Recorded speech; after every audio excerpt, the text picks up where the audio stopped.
વૈશુ, અહીંયા આવ. ક્યાં ગઈ હતી? આટલું મોડું કેમ થયું આવતા? જી મારી એક સહેલીને ત્યાં. સહેલી સહેલી સહેલી, કાયમ પૂછું તો સહેલીનું નામ લઈને વાત ટાળી દે છે. તું મારી સામે જુઠ્ઠું બોલતી થઈ ગઈ? હા, ગઈ હશે પેલા ભૂખડી બારસ ચગડ ગંચુ વૈભવ પાસે. હા, જો તો ખરા, એના પ્રેમીનું નામ સાંભળ્યું તો એનું મોઢું કેવું ઉતરી ગયું, જાણે હમણાં મને ખાઈ ન જાય. એ સાંભળી લે છોકરી, આજ પછી તારું આ ઘરની બહાર જવાનું બંધ. લક્ષ્મી, તારે મને પૂછવાનું નથી. 4 દિવસમાં જ આ છોકરીને આ ઘરેથી વિદાય ન કરી દીધી ને તો મારું નામ પણ નારાયણ દાસ શેઠ નહીં. બસ હવે બંધ કરો. ભૂખ નથી લાગી તમને લોકોને? ચાલો જમી લઈએ. આવો. રતન, જમવાનું કાઢ જરા. વૈશુ, કેમ તારે જમવું નથી? ના, મને ભૂખ નથી. ભૂખ ક્યાંથી હોય? બહારનું આચર કોચર ખાઈને પેટ ભરી લીધું હશે. શું થયું? શું થયું બેટા? જરા ડોક્ટરને બોલાવો ને. શું થયું બેટા? સાંભળો ને, ડોક્ટરને ફોન કરો ને જરા. લક્ષ્મી, ડોક્ટરની કોઈ જરૂર નથી. સામાન્ય એસિડિટી થઈ હશે. હા, બસ હવે બોલવાનું બંધ કરશો તમે? બેટા, બહુ તકલીફ થાય છે, ડોક્ટરને બોલાવું? ના મમ્મા. એક કામ કર બેટા, તું છે ને, તું રૂમમાં જઈને આરામ કર બેટા, અને ભૂખ લાગે ને ત્યારે જમી લેજે. ઓકે બેટા? જા જા.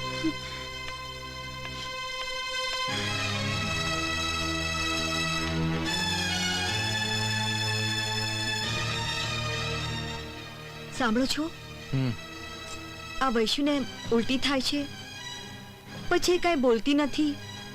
નક્કી વાતમાં કઈ ભેદ છે. હા, નહીં, લક્ષ્મી તો ખોટી ચિંતા કરે છે. જો એક કોલેજમાં જાય છે, આમ તેમ રખડે છે, બહારનું ખાય છે, તો ઉલટી ન થાય તો બીજું શું થાય? હા, તું ખોટી માથાકૂટમાં પડ નહીં. તું બેસ, ચાલ આપણે જમી લઈએ. મારું મન નથી માનતું. એક કામ કરો, તમે જમવાનું શરૂ કરો, હું હમણાં જ આવું છું. ઠીક છે.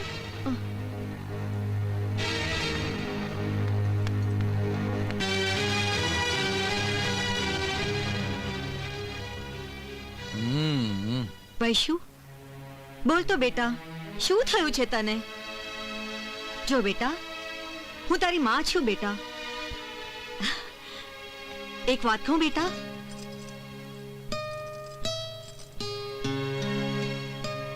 દીકરી જ્યારે જવાન થાય ને ત્યારે એની માં, એની બહેનપણી, એની સખી બની જતી હોય છે.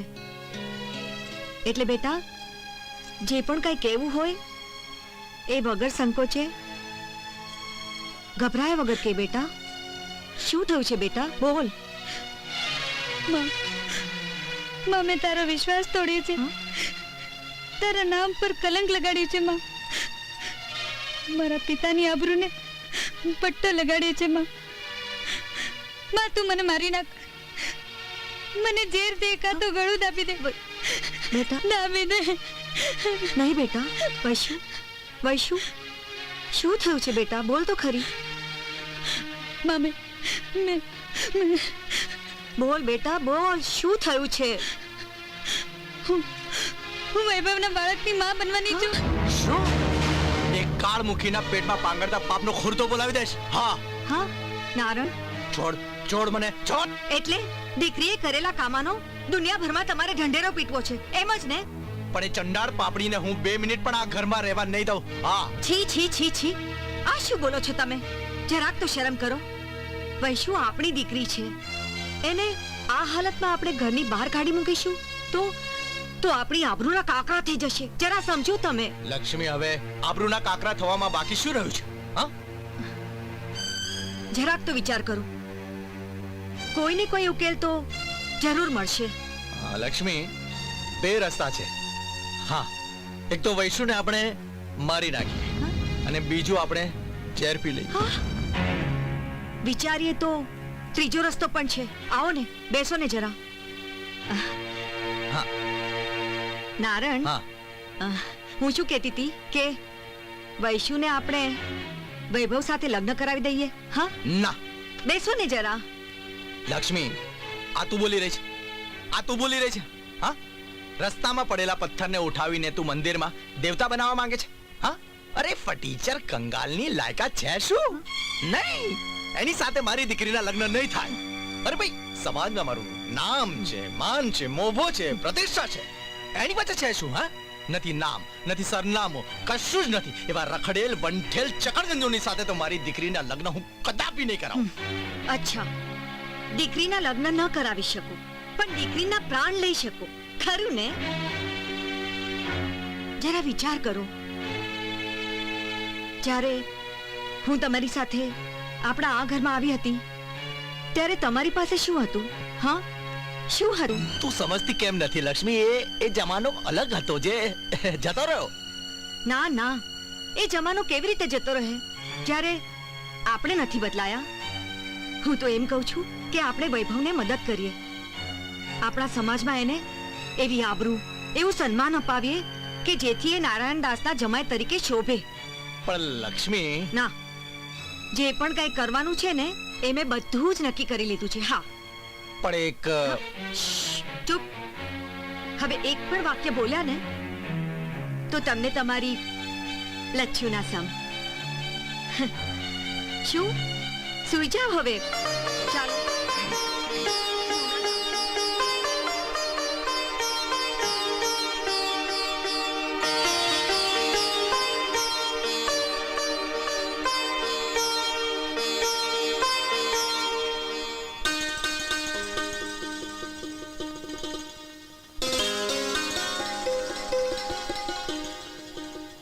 આ બધું તો ઠીક છે, પણ જો લક્ષ્મી તું આમ જ તમે સમજતા કેમ નથી?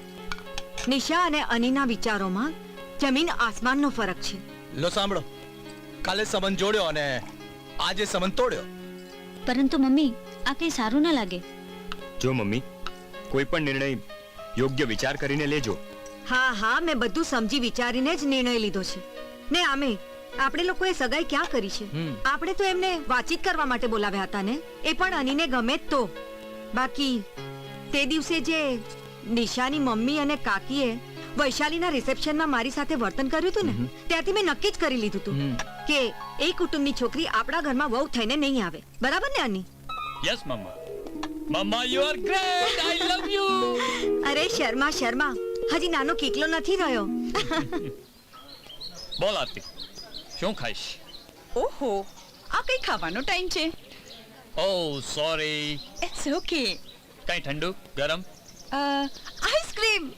ઓકે. અરે વેઇટર, પણ કઈ ખુશીમાં? આજે પાર્ટી છે. ઓહો, પણ શા માટે? આરતી, હમ, મારી મમ્મીએ નિર્ણય લઈ લીધો છે કે શું? નિશા સાથે મારા લગ્ન નહીં થાય. તો હવે હવે હું સ્વતંત્ર, ફ્રી બર્ડ, બેફિકર. તો છે કોઈ ધ્યાનમાં? ધ્યાનમાં? ધ્યાનમાં નહીં મેડમ, દિલમાં છે, દિલમાં. હા, ક્યારે મળાવે છે એની સાથે? આજે ને અત્યારે જ, પણ પહેલા ice cream. Okay waiter, yes sir. બે tutti frutti. Okay sir. Aniruddh, ice cream. Ice cream, ice cream. Oh my god. એક કામ કર આરતી, હા, આ પૈસા રાખ, વેઇટર ને આપી દેજે. હું હમણાં સાફ કરીને આવું છું. હા? અરે પણ હું પેમેન્ટ. અની, એ ચબળગંજો, એ છોકરા, અની આવ, come here.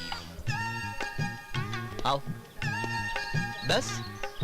Please sit down, sit down, sit down. જી પપ્પા. પેલી છોકરી કોણ છે? આ છોકરી તારી સાથે છે? ના પપ્પા, મારી સાથે નથી. હું નથી જાણતો.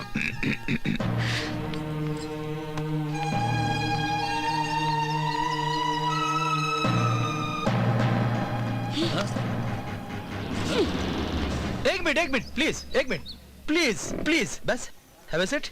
ગુસ્સો નહીં. બસ બસ બસ બસ. હા, ગુડ.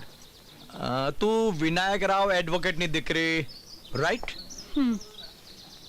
રાઈટ. વૈશાલીના લગ્નમાં તું ડોલી સાથે આવી હતી, ખરું? આરતી, યસ, ઓળખું છું આને.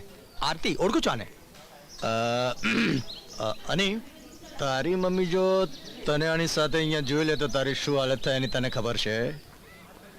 પપ્પા મારી જે હાલત થવાની હોય એ થાય, પણ તમારી શું હાલત થાય? એટલે એટલે કે આજે શનિવાર છે. હા, ખોટું ખોટું ખોટું. આજે શનિવાર ક્યાં છે? પપ્પા તમારા સૂટનો રંગ કહે છે કે આજે શનિવાર છે અને તમારો ઉપવાસ છે. આજે તમારે મમ્મી સાથે સ્વામીજીના આશ્રમમાં હોવા જોઈએ, અને એને બદલે તમને અહીં મમ્મી હોટલમાં જાપડતા જોઈ જાય ને તો તમારી શું હાલત થાય? એ ચપળ ગંચો, મારી વાત સાંભળ. તારી મમ્મીએ ના પસંદ કરેલી છોકરી સાથે તને જો તારી મમ્મી અહીંયા રંગ રલિયા મનાવતા જોઈ જાય તો તારી શું હાલત થાય એનો વિચાર કર જરા. આરતી!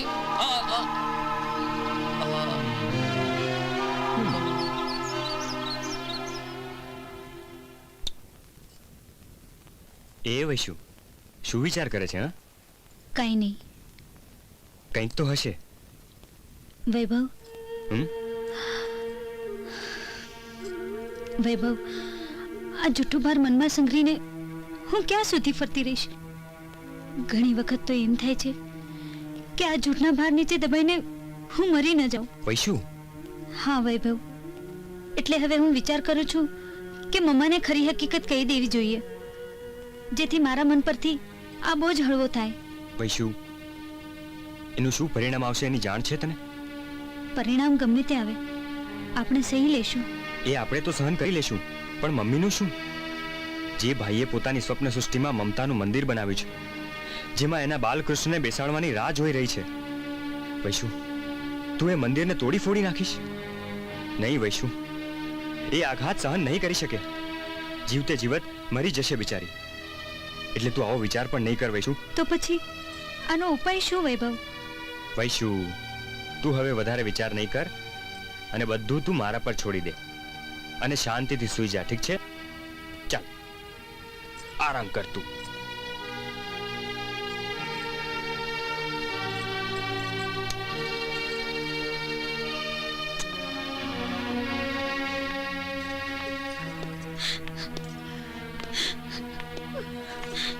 અને સંભાળીને જજે. પપ્પા, ઓલ ધી બેસ્ટ. ગુડ લક.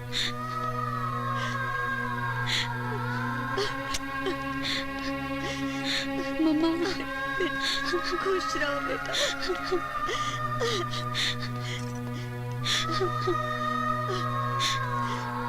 વૈશુ બેટા, હજી મારી વાત માન.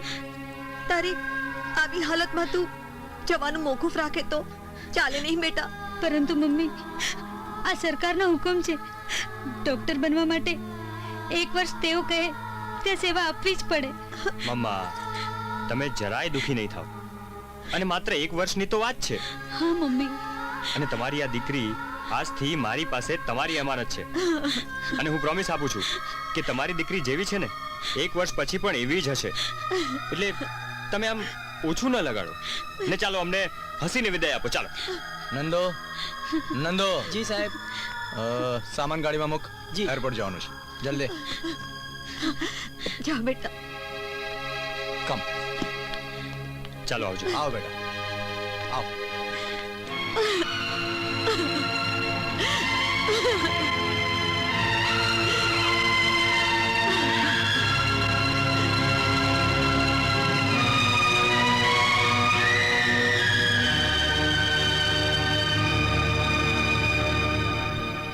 આરતી, આરતી મારી વાત તો સાંભળ. આરતી પ્લીઝ. અનિરુદ્ધ પ્લીઝ પ્લીઝ મને જવા દે. આપણી દોસ્તીનો અંત અહીંયા જ આવી જાય એમાં જ આપણી બંનેની ભલાઈ છે. કારણ કારણ તારી હરકતો. તે દિવસે તારા પપ્પાની હાજરીમાં તે મને ઓળખવા સુદ્ધાનો ઇનકાર કરી દીધો. આરતી, હું તને કેવી રીતે સમજાવું કે મારે કઈ નથી સમજવું. હું બધું સમજી ગઈ છું. તું મારો રસ્તો છોડી દે એટલે પ્લીઝ બસ. આરતી, આમ જાહેરમાં તમાશો નહીં કર. જો એ દિવસે હું પપ્પાને તને મળવા નહોતો માંગતો, શા માટે? કારણ કે હું પપ્પાને આપણી દોસ્તીના સંબંધ વિશે સમજાવી એમને આપણી તરફેણમાં લેવા માંગતો. તરફેણમાં? હા આરતી, તરફેણમાં.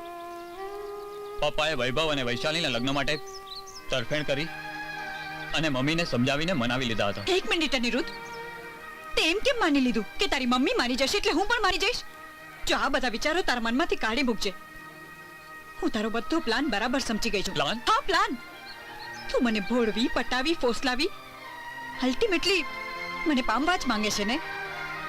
કારણ કે તું પણ આખર એક પુરુષ જ છે ને. હા આરતી, હું પુરુષ છું એટલે જ તને કહું છું. એટલે જ તને કહું છું કે લોકો આપણી દોસ્તીને કેવી કેવી ઉપમા આપે છે. સ્ત્રી અને પુરુષની દોસ્તીને લોકો કેવી મેલી નજરે જોતા હોય છે. આરતી, આપણી દોસ્તીને લોકો ગંદી નજરે ન જુએ એ માટે હું તારી સાથે સ્નેહબંધનમાં બંધાવવા માંગુ છું. હા આરતી, હું તને પ્રેમ કરું છું. અને આરતી, જો આપણે આપણી દોસ્તીને લગ્ન ગાંઠમાં નહીં બાંધીએ તો સમાજ આપણને સુખેથી નહીં જીવવા દે. તું શું વિચારે છે? માનું છું તારી વાતને, માનું છું અનિરુદ્ધ, પણ આપણા સ્નેહબંધનની પવિત્રતાને નિભાવવા માટે મને મંજૂર છે આરતી, અને હું આપણી દોસ્તીના દાવા સાથે કહું છું કે લગ્ન પહેલા આપણે રાતરાણીના 2 છોડ વાવીશું અને એમાં ફૂલ ખીલશે ત્યાર પછી જ